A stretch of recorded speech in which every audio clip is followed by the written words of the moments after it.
nito.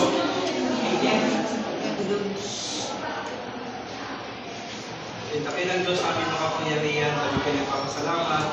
Muli po nagkaroon kami ng oportunidad para po sa short devotion na ito. Maraming salamat, Panginoon, sa buhay ng mga bata ito na nandito, Panginoon, na handang matuto, mag-aral, Panginoon. Lord, maraming salamat po, kakatapos na po ng exam at sana po, Panginoon, yung result naman po ay maganda. Lord, gabayan niyo po mga batang ito, papasok na po ang fourth quarter, Panginoon, sana po, Panginoon, bigyan na po nila with the blessings of this quarter po. And Lord, guide us sa pang-araw-araw na gawain, na hindi po kami ng Friday, last day of this week. Sana po kami ng gawain niyo po sila sa lahat na kanilang gagawin po. Maraming salamat po. In Jesus' name we pray. Amen. Okay, good afternoon, Emerald. Good afternoon, Sir Ron. Pagninilay sa utos. Ang pundasyon ng tamang relasyon sa pamilya. Ang utos na ito nagpapakita ng halaga, pagmamahal, at paggalang sa mga magulang. Na naging pundasyon ng ating mga ugnayan at pagsunod sa Diyos na nagbibigay sa atin ng buhay. Okay, napaka-importante nito kasi one of the 10 commandments is igalang mo yung anak nila, amat ina. Okay? Ay mga halimbawa ng paggalang sa magulang, ayan, isang magandang halimbawa ni Jesus Christ sa kanyang amat ina. Okay? Paano yung makikita ang paggalang? Praktikal na paraan ng paggalang sa magulang. Una, pakinig. Okay kayo ba nakikinig sa mga magulang? Good. Ang pakikinig sa mga magulang ay isang paraan na ipapakita ng paggalang. Sa pag-unawa ng kanilang mga salubin at karanasan, nagiging mas malapit ang ating relasyon sa kanila. Okay? Pangalawa, magpasalamat. Kayo ba ay nagpapasalamat sa mga magulang nyo? Gaano kadalas? Araw-araw. Yung iba, ang simpleng pasasalamat ay nagpapakita ng respeto, mas lalo higit ang mga magulang nyo. Dahil sila ay nagsisikap para kayo ay makuskusan sa inyong mga pag-aaral. Okay? So, pagdasal, ito yung natin. Ang pagdasal para sa ating mga magulang ay isang mahalagang hakbang. Sino ba rin pinagdadasal para sa kanyang mga magulang? Hindi yung para lang sa sarili ng pagsasarili. Okay? First, include your parents sa inyong pagdasal. Okay? Sa pamamagitan ng panalangin, hinihiling natin ang kanilang kaligtasan sa buhay ng Diyos na nagpapalalim ng ating connection. This is the most important. We must acknowledge yung parents natin. Okay? Yung mga pagkakataon, minsan, binabaliwala natin ang mga bagay na yan.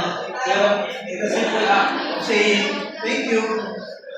Okay? Yung pananakay sa mundo, isang malaking pasasalamat na. Pagninilay na tanong, paano natin na nakikita ang pag-alam? Mahalaga ang pagninilay sa ating mga asal. Sa bawat araw, pinakikita natin ang respeto sa ating mga magulang. Ito sa sign na manay. Okay? Pero mga pagkakataon na kasi nakakasagot tayo, dapat meron tayong sa sarili natin. Meron tayong nakatabi sa sarili natin. Dahil gaano makatama ang ginagawa mo, dahil gaano kataas ang boses ng nanay mo, masasabayan. Okay? Yun kasi ang malagang turo. Respect. Unang-una, respect your parents. Okay? Yun eh.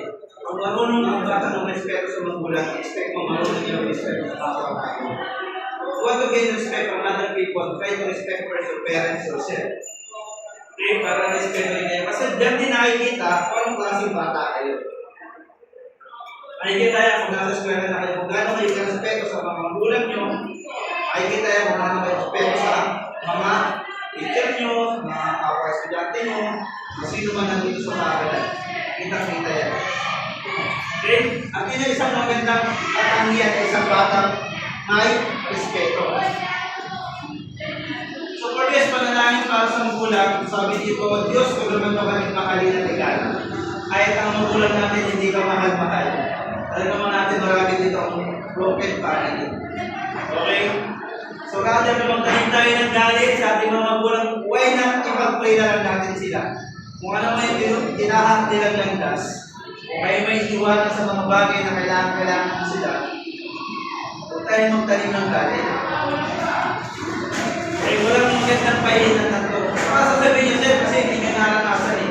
Mamaya sabihin niyo, sir, hindi nyo kasi naranasan maging bahagi ng family. Na bata pa lang, iwanan ng tatay ko, sumama sa ibang babae, at vice versa. Yung nanay ko, bata pa lang kayo, iwanan ko, sumama sa ibang lalaki. Kaya kayo nagsasuffer. Kayo na nakatira sa mga tiyo-tiya, sa mga lolo-lola. Nasa na po yung magulang, wala. Separated, sabay-sabay ng pamilya, sabay-sabay ng buhay. Kayo na iwan saan? Tao. Okay? Hindi dapat maging hadlang ang pagiging broken ang isang tao para maging masamang tao. Okay? Make it fuel. Okay? Yung fuel na tinatawag, ito yung magbigay sa'yo. Okay? Ng lakas ng loob para harapin ang mga bagay-bagay. Hindi kasi pwede idahilan natin na kaya ka nagkakagayon kasi you are product of the broken family. Huwag natin idahilan na kaya po, ganito ugali ko, ganito po, dahil wala po gumagawin sa akin. Mali-mali po yun. May Diyos po na lagi nakagabay sa atin. Tingnan po natin siya sa positibong pamamaraan o sa negatibo. Okay? So ilalagay natin ang puso natin sa mga bagay na alam natin na makapagpapaundan sa atin, yung po ang gawin natin. Hindi po natin dadahilan din kaya po kasi ganito yan, kaya po ganito kasi product po yung broken family. Marami akong kakilala ng product ng broken family sa lola nakatira, pero hindi naman ginagin ng buhay. Nagsikap siya, pinatunayan sa sarili niya, despite ang ganang ginawa ng mga magulang niya, hindi ito dapat mangyari sa kanya. Kasi dalawa lang yung points na yan eh. It's either magagaya ka sa magulang mo, or gagawin vice versa, magiging fuel yun para ayusin mo ang buhay mo, para pag ikaw na dumating sa sitwasyon, na ikaw na nagkapamilya, sasabihin mo, ayun, magaya. Ako, ang pamilya ko, sa naging takbo ng buhay ko, na wala ang mga magulang. Napakaganda rin. Napakagandang legacy na may iwanan. Hindi yung kung ano na lang yung bunga, kung ano lang puno, ito yung bunga. Broken ka ng, ikaw ay bunga ng broken family, so ibig sabihin, pa nag-asawa ka, more or less, ganun din ang mangyayari sa'yo. Mag-iiwalay ka na sa mo, at ang mga anak na may iwan. Kasi ano na lang, pattern na mangyayari. Di ba? Tapos sasabihin ng mga kakilala nyo, sasabihin kayo, ay, kailangan naman pala. Bakit? Yung mga magulang yan, iwalay ko eh. Ano, resulta yung pag-iwalay ng magulang, kaya ganyan. Nung magkapamilya, siya ganun din ang ginawa. Ay, pag-iwalay din, ginayaan yung mga anak. Wala rin nangyari. Di ba? Kaya ngayong pangalan, sinasabi ko na hindi dahil na mag-iwalay ng magulang para masira ang inyong kinabukasan. Gawin nyo itong inspirasyon. Sa ganon, tinutulog yung ganito, pag-ibig mo okay. Kasi, kaya nagpapakasal. Bakit? Biyaya yan ng Diyos. Binigay ng Diyos ang partner nyo sa inyo para magpulungan kayo. Kaya nga ako, I just always say to my student, huwag nyo madaliin ang lahat. Bigyan nyo ng tamang panahon. Lalo na yung mga girlfriend, boyfriend dito. It's okay. But huwag kayo magbubyan. Okay lang yan, inspiration. Okay? Pero dapat alam nyo yung limitasyon nyo. Alam nyo hanggang saan lang kayo. Okay? More or less, think before you do something else. Isipin yung kalagayan nyo, isipin yung pamilya nyo, isipin nyo yung kinabukasan nyo. Madaling pumasok sa mga ganyang bagay, pero ang hirap kabasan. Marami na estudyante ang lumaan sa amin na ganyan na naging buhay. Bibihira na talaga yung nakapagtuloy ng pag-aaral, nakapagtapos, at nakabot na yung pangarap nila, at doon pala sila nag-settle down. Ang ganda, bakit? Alam nila sa sarili nila na they are not part of this society na early pregnancy, early marriage, na ay nagiging walay na umiwas sa ipotay. Okay? Get mature enough to face this situation. For devotion. Okay? Sabi ko nga, sa start pa lang natin, nag-start tayo ng devotion, meron lang dito na nakikinig ko sa ating send out, best sa blessing sa akin. Pero mo, despite of everything na nangyari sa akin, may value sa tuwa sa akin, parang ang gano'n na ng pagkaya. Kasi ano naman magagawa natin, di ba? Pag ang Diyos na lang desisyon, wala na tayong magagawa. Di ba? Ganun lang yun. Dapat mag-tayo ng pag-uwi. Wala kong nangalan. The only thing that I can say to you right now, mga bata pa kayo, think about respect to your parents. Special title day. Sabihin mo kung gano'n ka kumahal. Mahirap yung mga bagay na sasabihin nyo na nakapagwala na sila. Hindi na nila yan maririnig. Hanggang kasama nyo pa sila, iparamdam nyo sa kanila kung gano'n nyo siya kumahal. A simple say, a simple message. Kahit hindi mo masabi, harapan, message mo, Ma, love you. Take care po, ingat po kayo. Alam mo, napaka-ganon very, sabi mo, very awkward sa part mo. Pero sa simple, ako as a magulang, laking impact sa akin yun eh. That's why ako nagiging din sa mga anak ko eh. Love you, ginagalan ko. And their response me, I love you eh. Kung hindi na masabi ng direkta sa akin, nag-message sa messenger yan. Dad, love you. Diba? Kasi yun ang pinaka-importante na maramdaman mo yung affirmation na talagang mahal ka ng mga anak mo. Diba? Sa amin kasi ano na yun, kumbaga regalo na sa amin. Joyful, ano namin kasiyahan namin yun eh. Diba? Huwag na namin nakakaraos na tayo. Naniniwala kayo. Walang magulang na natiis ang anak. Pero walang magulang na natiis ang anak. Lahat ng paraan gagawin ng gulang para sa anak. Para sa mga ganon kayo importante. Kung isilang pa lang kayo sa mundo nito, kung alam nyo lang kung gaano kaligaya, kasaya ang mga magulang kung makita kayo. Lalo na ganyan kayo makikita. Diba? Mga bata kayo. Oo, daddy ko, yung tinignan talaga, sabi ng nurse sa akin, tinagay yung anak mo. Ito na po, daddy. Makita, iba yung higay, karamdaman ko na makita ko. Ginanong pa yung mga kami ng video, tinignan mo kompleto. Tinignan mo kompleto, kami tsaka pa, ay, praise God, sabi ko. Kompleto. Tapos tinignan mo mga baka may team or something, tinignan sa akin, sabi ko, ay, napakagay ng bata. Then yung anak ko dito, yung pinagiging sa akin. Nakita ko sa kanya, tapos ang gulo ko, tingnan dito na sa akin. Sabi ko, iba yung higaya ng parent, kumakita yung nakita ko, yung anak mo, talagang, yung pagod mo, ang all the way pa kayong pupunta Quezon City kasi doon yung pinanganak eh. Talagang pinuntahan mo, tapos nung makaga ko, iba yung pakiramdam. Yun, ganun kayo. Kung anong pakiramdam na naramdaman ko na kinarga ko yung anak ko, ganun kayo sa parent nyo. Ganun sila ka-proud sa inyo. Minsan kasi hindi nyo lang nalalaman eh. Kasi hindi sila very vocal eh. Yung parang very vocal sabihin ako, pinarap yung ako pare yan, pag hindi eh. May mga pagkakataon hindi. May mga pagkakataon pag hindi kayo nakarap, nakakaipupurin, ay yung mas kayo eh. Di ba? Maaaring si Kuya Dick, hindi yan pinagmamalaki pag nakarap sa ITS. Pero pag nakibod na, tapos sabihin, ay oo, yung anak ko niya talaga. Makakasaan ko talaga yan. Di ba? Yung mga magulang kasi na gano'n, hindi siya direkta. Kasi baka nga lang pag narinig mo, lumaki yung ulo mo o something. Pero pagkaharap ka ibang tao, ay grabe naman kayo ipagtanggol. Ito mga pag may mga Asian, mga bata, di ba? Sino mo pupunta? Mga magulang. They go beyond that, talagang gano'n. Sino pagmamahal ng magulang? Sana masuklihan natin. Hindi ka na nabigyan ng tunggaw, hindi ka na sa bagay, magtatampo ka na, o something sasamahan na yung loob mo. Hindi ka pa ulit. Baka mamaya sinasabi mong ganun kung samahan ng loob, baka mamaya kasi mali sa'yo, pero iniisip na natin, pares kang bubuti mo rin. Pero lagi mong iniisip kung para sa sarili mo lang, na ikaw lang yung lagi pinagagalitan, na ikaw lang yung lagi sinisis sa mga bagay-bagay. May mga moment pa, nag-iwalay ang tatay mo, ikaw parang sinusulihin mo, nag-iwalay. Diba?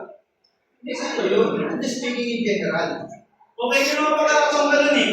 In vice versa, ganun din. Iwalay na, itakatake, sinisili naman yung anak. Diba? Ganun mga pagkakataong. Anong gusto sabihin sa atin ng ating devotion ngayon?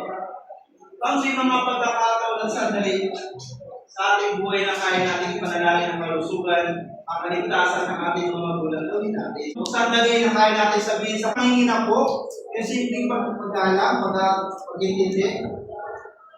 Diba? Diba? Sabi mo sa papa mo na meron? Ha? Ano sabi sa'yo? Bakit? Sa papa mo. Kasabi mo na sa papa mo. Kasi namit yung papa niya eh. Talaga naman trabaho ng papa niya ng parents. Talagang ano. Talagang, diba? Pero kita kayo yung determination ng tatay niya. para may gapang sila Clarence. Sa tatay niya, yung pakinggan. Kapag gawin mo man kayo, okay mo po sa tatay, mabuting bata. Kita-kita naman po yung pagpapalaki niyo sa kanya. Kasi mag-i-reflect po yun. May mga magulang mo nakita at nakakausap po. Ay, okay naman po. Okay naman po yung anak mo. Kung gaano niyo po siya pinalaki, na gusto niyo po sa paraan na gusto niyo, ganun naman po. Ituloy-tuloy niyo lang po sa iba niyo pang parang si, yan, aking princess. Di ba? Ay, ko rin kachat yan kasi siya yung president ng anak nakaraan. Ayun, ganun eh. Kung gaano sila pinalalaki, lalo ko prado mga narinig sa inyo na hindi magpasabi ng kaharap kayo, isa lang sinasabi ko, they are very proud kung ano kayo ngayon. Kung ano nararating niyo ngayon. They are very proud of you. Diba? Nakita ka ganyan lumaki, maganda, matalino. Okay? Karangalan ng magulang niyo, tandaan niyo yan, ang unang-unang nagiging masaya sa inyo ay ang magulang niyo. Isipin namin, tahan mo nga ng certificate, eh. Kaya ng certificate, perfect attendance na, pagkuhan na yan. Ay, may certificate ako. Ano certificate na? Kilang ka? Ay, perfect attendance. Diba? Ay, ako! Okay yan, duloy mo, hirap pumasok araw-araw. Meron ko naka-perfect attendance ka na, salamat ha. Hindi nasasayang pinababaan ko sa iyo. Diba? Dahil alam ko sa eskwela ko talaga nagpupunta. Diba? Tapi bakit? Kahit sabi mong perfect attendance lang yun. Ay, ikaw pa, bibigyan sobrang baon, pero totoo sa pagpupunta. Di ba? Pati, di ba? Nakakalungkot pa, no? Pag uwi pa, magsisinungaling pa. Sasabayan ng ibang mga umuwi, sabihin, saan galing? Galing ko kasi ito, natulog ako. Di ba? Pag ulang po, pinagsisinungalingan mo. Eh, naniniwala naman ng magulang ko dahil mahal ka kanya, ay, pagod na pag-uwi. Meron akong ganyan may integrity. Pumapasok yung anak ko. Ay, pumapasok ko. Pinabasa pa ako siya sa English eh. English? Sabi ko, pinabasa sa English eh. Ito ba yun eh? Pinabasa ko. Hindi kami siya pumapasok yan. Ako pumapasok yan. Kaya ako sabi ko, Nay, alam ko kung mahal niyo yung anak niyo, pero huwag po natin pagtakpan. Huwag po tayong patalo. Ibig sabihin, harapin po natin yung problema. Huwag po natin pagtakpan. Bakit? Eh wala nga po, hindi naman pumapasok sa rin. Paano po yan makakabasa? Diba? Saan mo nakikita ng mga klase? Nasa kalayaan, pero paikot-ikot lang doon. Diba? Eh sabi niya sa akin, ang laki na ako ng baro, 100 na ako araw-araw yun, di 100 na araw-araw. Diba? Hindi kasi i-value natin eh. Yung 100 pesos na yun, tingnan natin, baka kaimutan pa na natin yun kung saan yun eh. May pabago lang sa inyo. Diba? Yung mga magulang na gano'n. Hindi nyo alam pinagaling. Tayo, na isa kong galing ko, hindi anak basta baon nito. Hindi na ikaw kung saan galing yan. Basta gusto ka lang makapasok kasi. Gusto ka lang, may baon ka. Huwag ko na itanong kung saan galing yan anak. Basta susuportahan ka namin, pagbutihin mo. Di ba napakasakit sa kalooban mo, nakakadulog ng puso? Yung tipong diba? Yung binibigyan ka ng sapat na baon para hindi ka magutom sa school, para hindi ka wala na, trip lang. Wala kung saan na kumakain, saan na pumupunta.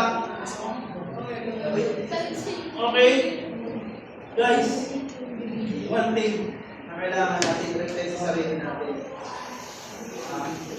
Tingnan natin, hindi habang buhay kasama yung mga magulang. Darating ang oras, mahihina, tatanda ang mga yan. At anytime, pwedeng mawala sa inyo yan.